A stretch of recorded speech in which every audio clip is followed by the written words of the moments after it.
Hello everyone, welcome to study with smartness. I hope कि आप जहां भी होंगे स्वस्थ एवं सुरक्षित होंगे। तो दोस्तों, आज हम बात करने वाले हैं सीडीपी के कुछ इंपॉर्टेंट क्वेश्चन लेकर आए हैं जो कि आपके एग्जाम के लिए बहुत ही इंपॉर्टेंट है। दोस्तों, सीटेट में आप इसको देख कर जाएंगे दोस्तों, आपको एक नंबर जरूर मिलेगा। ठीक है, तो चलिए स्टार्ट करते हैं। पूरा वीडियो लास्ट तक देखिएगा। दोस्तों, अगर आपको वीडियो अच्छा लगता है तो प्लीज़ एक बार वीडियो को लाइक और शेयर करना बिल्कुल ना भूलिएगा। अगर आप इस चैनल पर नया हैं तो प्लीज़ एक बार चैनल को सब्सक्राइब कर लीजिएगा। तो दोस्तों, आपको जो फर्स्ट क्वेश्चन है कि पियाजे मुख्य रूप से किसके अध्ययन के लिए जाने जाते हैं, तो इसका जो करेक्ट आंसर होगा ऑप्शन नंबर आपका जो सी है, संज्ञानात्मक विकास। ठीक है, पियाजे मुख्य रूप से जो आपका है संज्ञानात्मक विकास के अध्ययन के लिए जाने जाते हैं। दोस्तों, याद रखिएगा, उन्होंने जो बालकों के चिंतन के लिए इन्होंने ये जो सिद्धांत दिया था, इसके अंतर्गत उन्होंने अनुकूलन, साम्य धारण, संरक्षण और आपका संज्ञानात्मक संरचना के बारे में बताया है। तो आप लोग याद रखिएगा। चलिए नेक्स्ट क्वेश्चन देखते हैं। दोस्तों, नेक्स्ट क्वेश्चन आपका है कि जब मानव शरीर के एक भाग को दिए गए प्रशिक्षण का अंतरण दूसरे भाग में हो जाता है तो इसे क्या कहते हैं। तो इसका जो करेक्ट आंसर है ऑप्शन नंबर आपका सी है, जो कि है द्विवार्षिक। दोस्तों, द्विपार्श्विक अंतरण। ठीक है, द्विपार्श्विक अंतरण कहलाता है। दोस्तों, इसमें क्या है, इसे द्विपार्श्विक अंतरण या फिर ब्रास शिक्षा भी कहते हैं। इसमें क्या होता है, जैसे मान लीजिए अगर आपने बाएं हाथ से कोई चीज़ सीख लिया, वो आप दाएं हाथ से कर रहे हैं, मतलब एक अंक से सेकंड दूसरे अंक में जब उसका अंतरण हो जाता है उसे क्या कहते हैं, हम द्विपार्श्विक अंतरण कहते हैं। चलिए नेक्स्ट क्वेश्चन देखते हैं। दोस्तों, नेक्स्ट आपका है कि दिए हुए प्राप्तांकों के समूह में जो प्राप्तांक बहुधा सबसे अधिक बार आता है उसे क्या कहते हैं। यानी कि दोस्तों, अगर आपसे कुछ नंबरिंग दी गई है, उसमें अगर जो सबसे ज़्यादा बार आता है उसे क्या कहा जाता है। तो यहाँ पे जो करेक्ट आंसर होगा ऑप्शन नंबर जो आपका है बी है, बहुलक कहा जाता है। जिस अंक की बार बार पुनरावृत्ति होती है, जो बार बार आता है, उसे हम बहुलक कहते हैं। बहुलक को कैसे याद रखेंगे, बहुत, बहुत से बहुलक। ठीक है, चलिए नेक्स्ट क्वेश्चन देखते हैं। दोस्तों, नेक्स्ट आपका है कि क्रिया प्रसूत अनुकूलन सिद्धांत का प्रतिपादन किसने किया था। क्रिया प्रसूत अनुकूलन सिद्धांत का प्रतिपादन यहाँ पे जो आपका किया है ऑप्शन नंबर आपका ए है, जो कि है स्किनर ने किया है। स्किनर महोदय ने आपका क्रिया प्रसूत का जो आपका अनुकूलन सिद्धांत का प्रतिपादन किया है। इसके अंतर्गत दोस्तों इन्होंने चूहों का अध्ययन किया। चूहों पर अध्ययन करने का जो सिद्धांत दिया था वह आपका स्किनर ने दिया है। वहीं जो आपका पावलोव है दोस्तों, इन्होंने अनुबंधन सिद्धांत दिया है और इन्होंने कुत्ते पर प्रयोग किया था, कुत्ते पर। ठीक है, जो स्किनर है उन्होंने चूहों पर और जो पावलोव उन्होंने कुत्ते पर। उसके बाद जो आपका थॉर्नडाइक है, थॉर्नडाइक ने आपका दोस्तों इन्होंने क्या सिद्धांत दिया था, इन्होंने प्रयास एवं त्रुटि का सिद्धांत दिया है और इन्होंने बिल्ली पर प्रयोग किया था। ठीक है, थॉर्नडाइक ने बिल्ली पर प्रयोग किया था। और जो आपके कोहलर हैं दोस्तों, उन्होंने आपका सूज का सिद्धांत दिया है और आपका बंदर के ऊपर प्रयोग किया था। तो ये चारों आप लोग याद रखिएगा। चलिए नेक्स्ट क्वेश्चन देखते हैं। दोस्तों, नेक्स्ट क्वेश्चन आपका है कि अल्बर्ट बंडूरा निम्न में से किस सिद्धांत से संबंधित है। अल्बर्ट बंडूरा निम्न में से किस सिद्धांत से संबंधित है। तो इसका जो करेक्ट आंसर है ऑप्शन नंबर आपका बी है, जो कि है सामाजिक अधिगम सिद्धांत। ठीक है, सामाजिक अधिगम सिद्धांत से संबंधित आपका है अल्बर्ट बंडूरा है। दोस्तों, इन्होंने ये जो सिद्धांत दिया है आपका 1969 से लेकर 1971 के बीच में दिया था। तो याद रखिएगा। ठीक है, 1969 से 1971 के बीच में दिया गया था। चलिए नेक्स्ट क्वेश्चन देखते हैं। दोस्तों, नेक्स्ट आपका है कि मानसिक आयु का प्रत्यय दिया था। दोस्तों, आप मानसिक आयु का प्रत्यय किसने दिया है। तो इसका जो करेक्ट आंसर है ऑप्शन नंबर बी होगा, जो कि है विनय साइमन ने। विनय साइमन ने दिया दोस्तों मानसिक आयु का प्रत्यय। दोस्तों, जो मानसिक आयु एक दूसरे तरह की आयु है जिसका प्रयोग जो आपका है तो वैज्ञानिक जो मनोवैज्ञानिक के द्वारा किया जाता है। ठीक है, तो आप लोग क्या याद रखिएगा, जो किसने दिया है, विनय साइमन ने दिया है। चलिए नेक्स्ट क्वेश्चन देखते हैं। दोस्तों, नेक्स्ट आपका है कि निम्नलिखित में से कौन सा सीखने का नियम नहीं है। तो यहाँ पे जो आपका करेक्ट आंसर है ऑप्शन नंबर ए होगा, जो कि है तनाव का नियम। दोस्तों, जो आपका सीखने का नियम नहीं है वह आपका तनाव का नियम नहीं है। बाकी जो आपका है तत्परता का नियम, प्रभाव का नियम, आपका अभ्यास का नियम, ये तीनों ही आपके सीखने के नियम हैं, जो कि थॉर्नडाइक ने दिए हैं अपने किसमें, प्रयास व त्रुटि के सिद्धांत में इन्होंने इनके बारे में जिक्र किया है। ठीक है, तो चलिए नेक्स्ट क्वेश्चन देखते हैं। दोस्तों, नेक्स्ट आपका है कि खालिस्तान संबंध प्रतिक्रिया सिद्धांत में पावलोव ने प्रयोग किया। तो यहाँ पे जो करेक्ट आंसर होगा दोस्तों ऑप्शन नंबर ए होगा, जो कि है कुत्ते पर। ठीक है, याद रखिएगा, जो आपका है कुत्ते पर पावलोव ने प्रयोग किया था।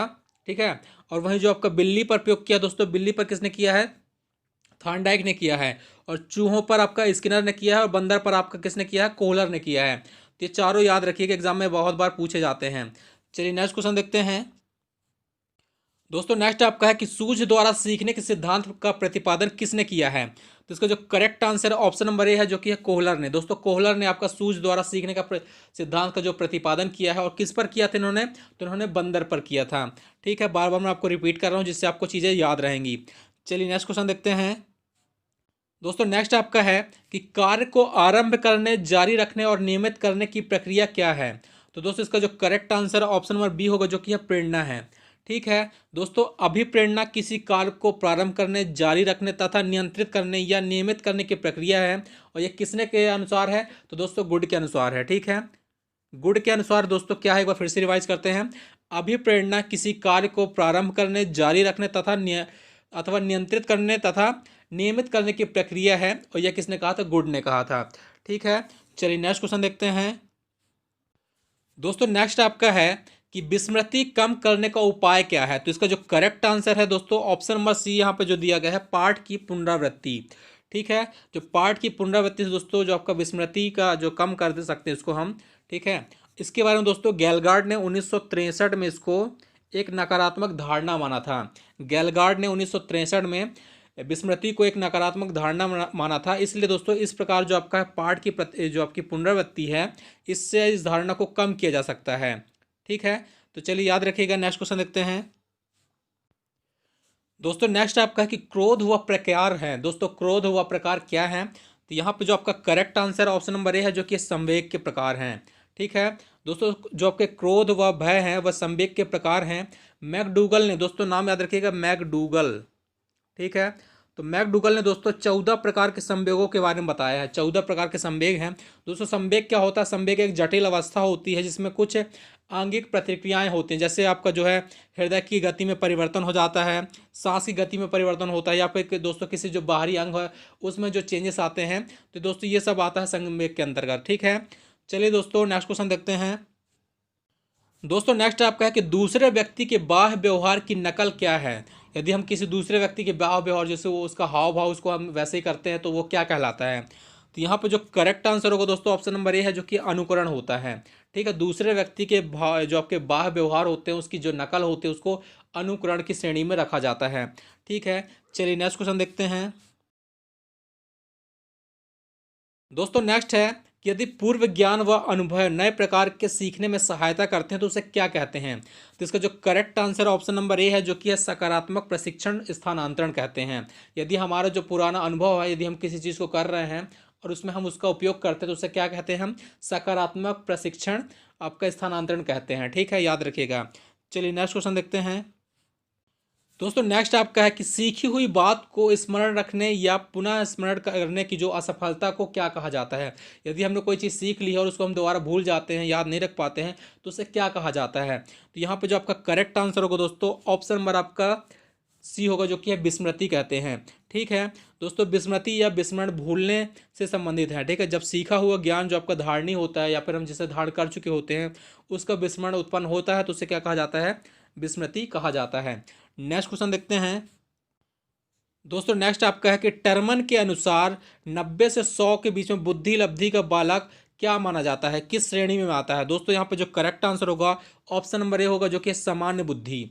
ठीक है, 90 से 100 के बीच में जो आपका बुद्धि लब्धि का जो श्रेणी है, उसमें समान बुद्धि के बालक आते हैं। ठीक है, ऑप्शन नंबर ए यहाँ पे करेक्ट आंसर होगा। और ये किसके अनुसार है? तो टर्मन के अनुसार है। नाम याद रखिएगा, एग्जाम में पूछा जा सकता है, टर्मन। नेक्स्ट क्वेश्चन देखते हैं दोस्तों नेक्स्ट आपका है कि हाल का सिद्धांत निम्न में किसकी व्याख्या करता है? तो यहाँ पे जो correct answer option number D है, जो कि है आपका किशोरों का मनोविज्ञान। जो हाल का सिद्धांत है वह आपका किशोरों का मनोविज्ञान का अध्ययन करता है। इसमें दोस्तों उन्होंने जो आपका किशोर जो के बारे में उन्होंने बताया कि किशोर अवस्था होती है जो आपका एक आंधी तूफान वाली अवस्था होती है। ठीक है, इसमें तनाव व तूफान की जो स्थिति बनी रहती है। तो आप लोग याद रखिएगा, हाल का जो सिद्धांत किससे संबंधित है? किशोरों की मनोविज्ञान अवस्था से संबंधित है। जो आपके युवा होते हैं उनकी जो मनोस्थिति होती है उसके बारे में बताया है। चलिए नेक्स्ट क्वेश्चन देखते हैं।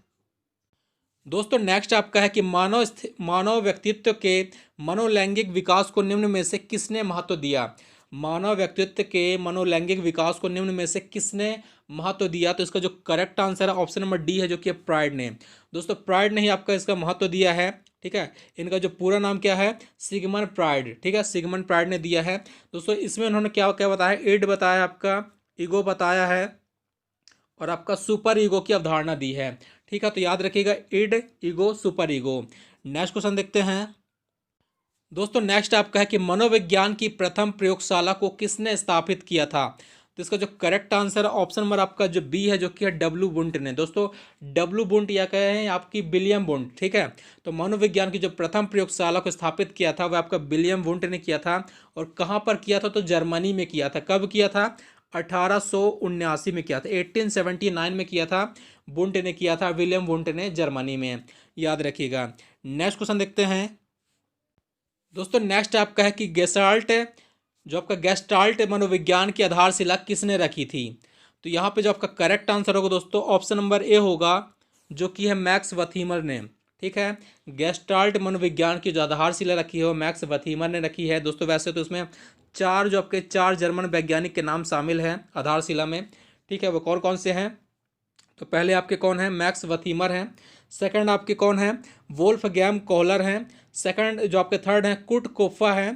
तथा चौथे आपके कौन है? लेविन हैं। तो चारों नाम याद रखिएगा। पहले आपके मैक्स वथीमर हैं, सेकंड आपके वोल्फगैंग कोहलर हैं, थर्ड आपके कुर्ट कोफ्फा हैं, और जो आपके फोर्थ है लेविन हैं। तो चारों नाम याद रखिएगा। तो दोस्तों ये रहे आज के हमारे कुछ इंपॉर्टेंट क्वेश्चन जो कि आपके एग्जाम के बहुत ही हेल्पफुल होंगे। दोस्तों अगर आपको वीडियो अच्छा लगा है तो प्लीज़ एक बार वीडियो को लाइक और शेयर करना बिल्कुल ना भूलिएगा। अगर आप इस चैनल पर नया है तो प्लीज़ एक बार चैनल को सब्सक्राइब कर लीजिएगा।